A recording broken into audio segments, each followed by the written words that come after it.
Today we are talking about the 13th bracha of the Shemoneh Esrei, the Amidah, which begins Al HaTzadikim.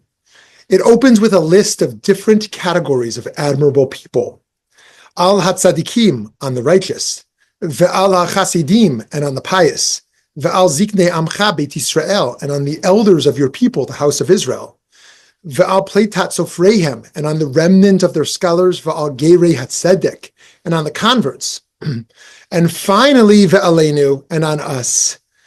It then goes on to state our request, our bakasha to the Almighty. Yamu rachmecha Hashem Elokeinu, may your compassion be aroused, activated, Hashem our God, on the aforementioned people. V'tein sechar tov, and give a good reward, l'kol habotchim b'shimcha be'emet, and all those who trust in your name truly, v'simchakenu imahem, and place our lot among them. Ula'olam lo nevosh, and may we never be ashamed, ki b'cha b'tachnu, because we trusted in you. And then comes the blessing itself. Baruch atah Hashem, blessed are you, God, Yishanu miftach l'tzadikim, a support and an assurance for the righteous. Describing God as someone to lean on, and something to be protected by. I think there are two main ways of interpreting or experiencing this blessing. One straightforward reading is that we are asking for God's support, and we are invoking all these different holy people in a way similar to invoking Zchut Avot, the merit of our forefathers. There may even be something humorous in experiencing the blessing in this way. We list many righteous people who deserve God's attention, and then we ask God to arouse God's compassion on them. And right in between, at the very end of the list of the righteous, the pious, the wise, the godly, we sneak in ve'aleinu, and on us too. As usual with prayers in which we make requests of God, we can also experience it as an inspiration for our own active transformation process. We're not just asking God to count us among those righteous. We are aspiring to count ourselves among them. We are recommitting to being righteous, pious, wise, and godly. We're not just pointing out those people to God, we are pointing out those people to ourselves as models for us to base our lives on. We pause each time we pray the Amidah to ask ourselves, what would it look like for me to be a tzaddik today? There's something beautiful about the fact that we have a whole list of different archetypes of righteousness in this prayer. In some ways, this is a morally elitist prayer. It demands a lot of us, but at the same time, it embraces a great diversity. It says that there are many ways to live a model life, and all of them are needed in our community, and no one of us needs to meet every one of the demands. We should each find our own way to serve in holiness. We can strive to be a tzaddik, spending our time trying to help others. Or perhaps we're better suited to be a chassid, pious and reaching beyond our personal relationship with God. Our community also needs sofrim, scholars, and intellectuals to carry on the tradition. Or perhaps we should contribute our wisdom by drawing on our deep life experience. That is the zakenim, the elders. And then there's the gerim, the converts, and more generally, the journeyers, those whose talent lies in openness to change and who model the possibility of self-transformation. Let's go deeper into each of these archetypes we might strive to embody and see a little bit of what our tradition has to teach us about each of them. The tzaddik. Proverbs 10:25 says, Tzaddik yesod olam. The righteous person is the foundation of the world. In the Talmud, 4th century Babylonian scholar Abaye says that there are at least 36 exceptionally righteous people in each generation, the Lamed Vavnikim. Anecdotes throughout the Jewish library tell of unassuming, ordinary people who, it turns out, have elicited God's favor to the world through their simple good deeds. Abaye's teaching and these stories have combined into a powerful folk tradition that the world only continues to function because of 36 secret, hidden tzaddikim.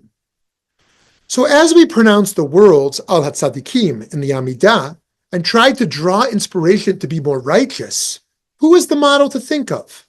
The Lamed Vavniks, the 36 hidden tzaddikim, could be anyone. Someone who made your day brighter with a smile, helped you when you were stuck, or showed patience in a difficult situation? When are you able to be that person for others? Because anyone might be one of the 36, including you. The second archetype is the chassid, whose name derives from the root chesed, the quality of loving kindness. In the Talmud, midat chassidut refers to going above and beyond the letter of the law. It's interesting to note that multiple pietistic movements in the history of Judaism have called themselves by the name Hasidim. Already the Mishnah, the 3rd century compilation of early rabbinic teachings, refers to the practices of Hasidim Rishonim, who would meditate for an hour in preparation in advance of praying. In the 12th and 13th centuries in Germanic lands, the Hasidei Ashkenaz held themselves to a high standard of piety, while remaining integrated with the general Jewish community. Around the same time, a sometimes controversial movement influenced by Sufism blossomed in Egypt under the leadership of Maimonides' descendants. They also call themselves Hasidim. They are the Hasidei Mitzrayim, who sought to restore prophecy through devotional practices and mystical learning. And most famously, a movement in Eastern Europe of Hasidim, specializing in Lurianic Kabbalistic activity, was transformed by the great Baal Shem Tov, Rabbi Israel ben Eliezer, who through his leadership and that of his followers, grew into a mass movement of many tight, devoted, ecstatic, spiritual communities. As we evoke the name Hasidim in our prayer, what can we learn from these people who created holy countercultures and demonstrated a commitment to shaping their lives and their societies around their relationship to God? In what ways can I too be a chassid? Next comes the zaken, the elder. Leviticus 19:32 says, Mipnei seva taku, you shall rise before the aged. Incidentally, an instruction which also appears on buses in Israel. Vehadarta pnei zaken, and show deference to the old. In the early Midrash Sifra, Rabbi Yossi HaGalili plays with the word zaken, saying that it means zeh shekana chokhmah, one who has acquired wisdom, bought with the price and the labor of living. As we invoke the zakenim, we can call to mind the particular elders who we would like to emulate. We can also ask ourselves how we can ensure that our life experiences make us more wise and more compassionate people. The fourth model is Pleitat Sofrehem. This one is about the value of scholarship, thought, and learning. Sofrehem means they're scholars. And strikingly, the word Pleitah is attached to it, the remnant, the refugees, which has escaped and survived. There's an association of scholarship with the goal of preserving what we can of the tradition through various forms of exile. Sofrim shares a root with books. It means scribes, those who make lasting records, and also with the act of counting, which the Jerusalem Talmud teaches comes from counting letters and words to form mnemonics to make sure the tradition is remembered. There's an instructive account in the Talmud about two rabbis' intellectual contributions.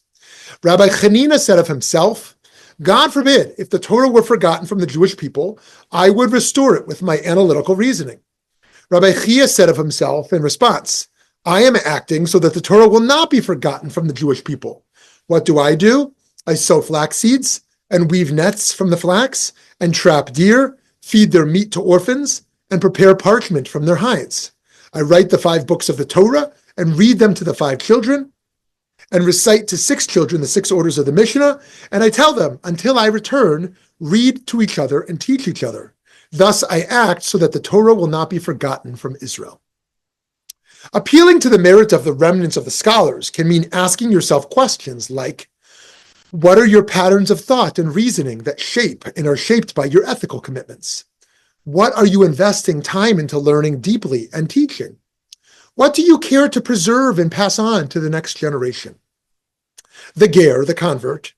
In Midrash Tanchuma, Rabbi Shimon ben Lakish, who while not a convert, had his own journey into relationship with the Torah, teaches a convert is more precious in the sight of the Holy Blessed One than those who stood at the foot of Sinai. Why is this so?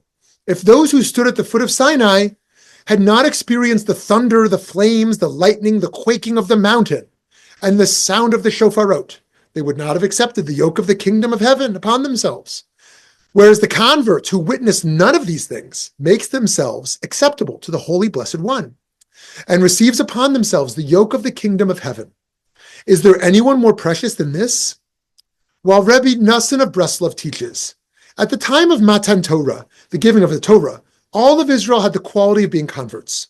When we invoke the Ger Tzedek, the convert, we are reminding ourselves in that moment and in every moment to receive the Torah anew.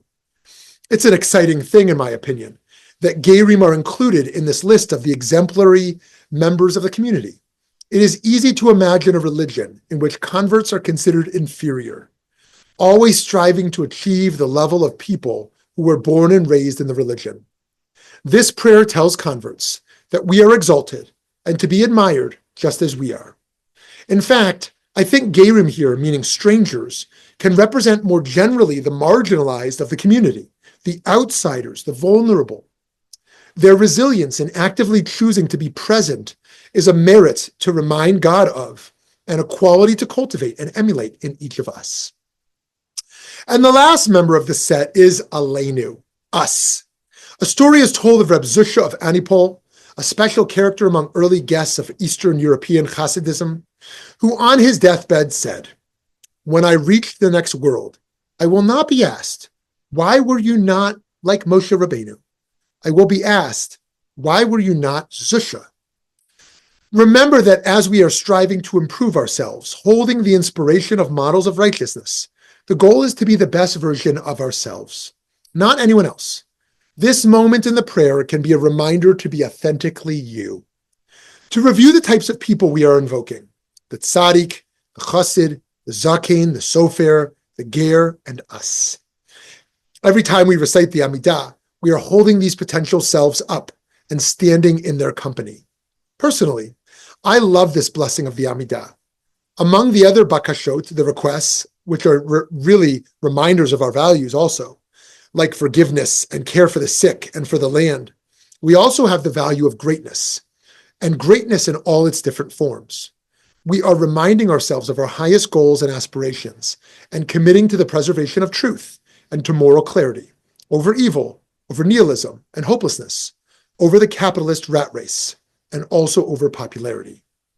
This is a prayer that can be strengthened when I feel that I'm doing the right thing, but I'm frustrated by how difficult the work can be. It reminds me that I'm not alone. There are all these other tzaddikim, chasidim, sofrim, zakenim, and gerim who are in the fight with me. This prayer can also be a source of realignment when I feel that I do not belong to the company, when I am not on the right track, and I'm focusing on the wrong metrics of success. I remind myself that this is the team I want to be on. May we all find strength and direction in praying that God supports, in the same breath, the righteous and ourselves. God bless.